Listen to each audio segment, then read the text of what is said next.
Kuwait അന്താരാഷ്ട്ര വിമാനത്താവളത്തിൽ നടന്ന ഇറാനിയൻ ഡ്രോൺ ആക്രമണത്തിൽ ഇന്ത്യൻ പൗരൻ കൊല്ലപ്പെട്ടു. മധ്യപ്രദേശ് സ്വദേശി മൻസൂദ് അഹമ്മദ് റഹ്മാനാണ് കൊല്ലപ്പെട്ടത്. 63 പേർക്ക് പരിക്കേറ്റു. 7 പേർക്ക് അടിയന്തര ശസ്ത്രക്രിയകൾ നടത്തി. കുവൈറ്റ് അന്താരാഷ്ട്ര വിമാനത്താവളത്തിനു നേരെ ഇറാൻ നടത്തിയ ആക്രമണത്തെ തുടർന്ന് രാജ്യത്ത് ആരോഗ്യ മേഖലയിൽ കനത്ത ജാഗ്രത. ആക്രമണത്തിൽ പരിക്കേറ്റ 63 പേരിൽ ഒരാൾ മരണപ്പെടുകയും 7 പേർക്ക് അടിയന്തര സങ്കീർണ ശസ്ത്രക്രിയകൾ നടത്തിയതായും ആരോഗ്യ മന്ത്രാലയം അറിയിച്ചു.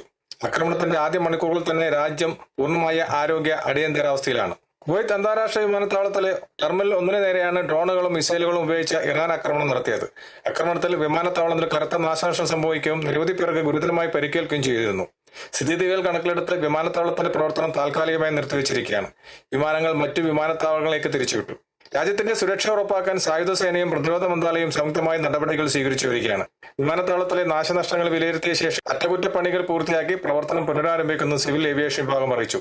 വിദേശ ഭീഷണികളെ നേരിടാൻ രാജ്യം സുസജ്ജമാണെന്നും അധികൃതർ വ്യക്തമാക്കി. ആക്രമണത്തിൽ പരിക്കേറ്റവരെ പ്രതിരോധ മന്ത്രി ഷെയ്ഖ് അബ്ദുള്ള അലി സന്ദർശിച്ചു.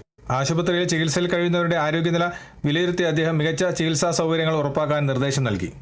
കുവൈത്തിൽ നിന്നും കേരള വിഷന് വേണ്ടി IV സുനേഷ് വെങ്ങര.